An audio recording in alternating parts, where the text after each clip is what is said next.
Olá, me chamo Camila Petrocelli Souza, fui orientada pelo professor Márcio Borges Moreira. Meu tema de pesquisa é Atitude em relação a ex-detentos no mercado de trabalho.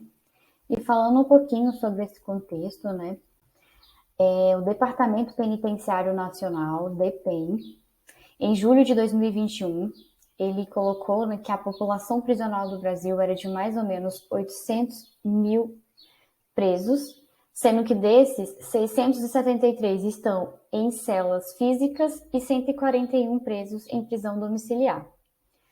A sociedade civil e o Estado visam que os detentos retornem ao convívio social de forma pacífica, organizada e sem reincidência de novos delitos. Então, desta forma, foi criada uma lei, a Lei número 7.210, de julho de 1984. Essa lei ela tem como finalidade utilizar recursos, trabalho ou serviço como um instrumento de reinserção social e promover a redução da reincidência criminal.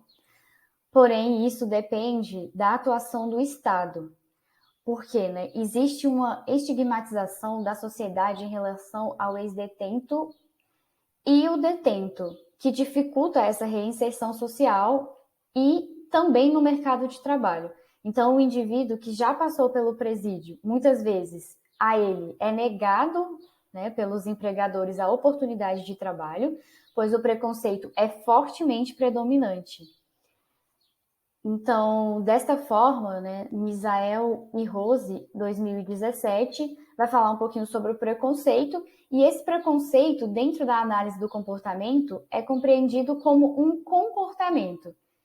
E esse comportamento é compreendido, né, o preconceito é compreendido como um comportamento e em relação a um determinado estímulo aprendido e controlado, podendo esse estímulo ele ser reforçado e modelado socialmente e culturalmente ao longo da vida de cada um dos indivíduos. Então, esse comportamento, né, o comportamento o preconceito é comumente reforçado por contingências sociais, em particular o preconceito, né, em particular esse preconceito. Então, dessa forma, eu utilizei o paradigma de equivalência de estímulos para fins de contribuir para o estudo dos problemas sociais, em particular sobre o preconceito. Então, sobre a atitude, né, a mudança de atitude, ela relaciona-se a uma modificação de comportamentos, sejam eles positivos ou negativos, já existentes perante a um determinado estímulo. Com isso, as atitudes podem ser modificadas da mesma forma que foram aprendidas. Sobre, então, a escala de diferencial semântico, a EDS, né? A EDS ela tem como objetivo medir a atitude dos participantes e a possível mudança dela ao longo da pesquisa, né? Então, a escala de diferencial semântico, ela tem esse significado atribuído a diferentes fatores que incluem palavras, imagens, desenhos, expressões, objetos, entre outros. E aí, sobre o artigo correlacional, eu trouxe o artigo sobre o efeito da leitura de histórias em quadrinhos, sobre mudanças de atitudes em relação a personagens fictícios. Esse artigo correlacional, ele é de Moreira e colaboradores, 2022. Esse estudo, ele tem como objetivo investigar o efeito sobre mudanças de atitudes após a leitura de histórias em quadrinhos. O delineamento utilizado foi o de sujeito único e a escala utilizada foi a EDS, escala de diferencial semântico. E dentro desse artigo, pode-se concluir que após a leitura de histórias em quadrinhos, houve uma mudança de atitude em relação aos personagens fictícios. Então, o objetivo e justificativa da minha pesquisa foi: o objetivo era investigar o efeito da leitura de histórias em quadrinhos sobre mudança de atitudes em relação a personagens fictícios, e a justificativa da pesquisa se dá pela necessidade de experimentos mais detalhados com a mesma dinâmica.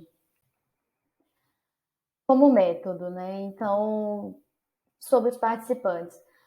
Participaram da pesquisa 5 voluntários, sendo homens e mulheres de 18 a 50 anos de idade. O delineamento da pesquisa foi de sujeito único.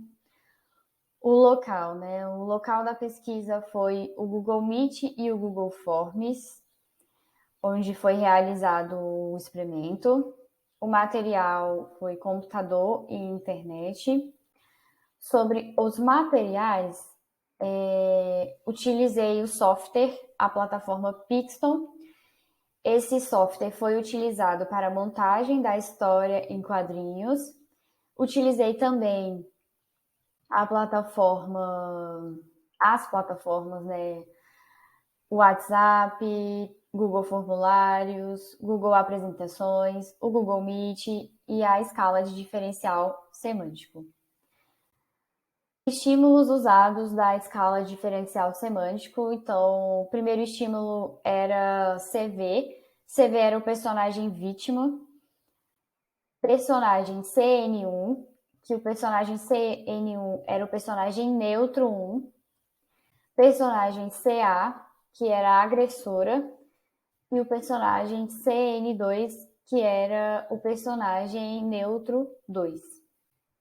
Sobre o procedimento da pesquisa, então, TCLE, Termo de Consentimento Livre Esclarecido, onde enviei convites via WhatsApp, informações sobre a pesquisa. Nesse convite vinha, então, as informações sobre a pesquisa, a marcação do encontro online, a pesquisa foi realizada, então, né, no Google Meet. No Google Meet, então, era enviado via o chat o TCLE. O participante recebendo o TCLE, ele dando aceite, a gente partia, então, para a explicação da dinâmica do experimento. Após a explicação, era enviado via chat a escala de EDS, que estava no Google Forms. Então, após essa escala ser enviada, apresentava a história em quadrinhos no Google Apresentações. Novamente, apresentava a escala EDS via chat Google Meet. E então, o participante respondia e encerrávamos a sessão. Sobre os resultados de discussão, a coleta de dados ocorreu em 10 dias. Foi final do mês de maio e início do mês de junho. Para, então, a análise dos dados da escala de diferencial semântico, a EDS, foi feita a inversão dos pares de adjetivos do positivo para o negativo. E também foi feito um ajuste da escala para o intervalo de -3 a 3. Indo, então, para a avaliação do participante 1 da pesquisa, o personagem, então, CA, que era a agressora, né? Nessa avaliação do participante 1, podemos observar que a maioria foi positiva no pré-teste e mais negativa no pós-teste. Então, para essa participante, houve sim a mudança de atitude após a história dos quadrinhos, após a leitura, né? Houve essa mudança. Sobre a avaliação do participante 1 ainda, no personagem CV, que era o personagem vítima, no pré-teste podemos perceber avaliações mais positivas e no pós-teste variação entre negativa e neutra.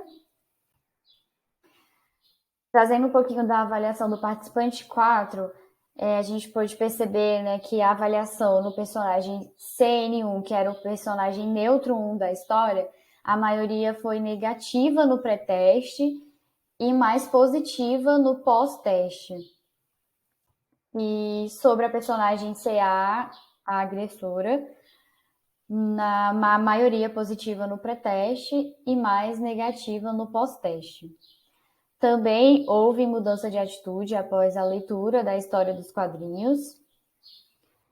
E indo para a conclusão, né, foi possível, então, verificar que a exposição às histórias em quadrinhos produziu efeito nas avaliações dos personagens de todos os participantes, sendo assim, houve uma mudança de atitude em relação aos personagens fictícios. Também foi possível observar nesse experimento que os personagens de pele mais clara foram avaliados de forma mais positiva que os de pele escura. No entanto, a verificação de influência de viés racial ficará para uma próxima pesquisa. Aqui estão as referências e muito obrigada.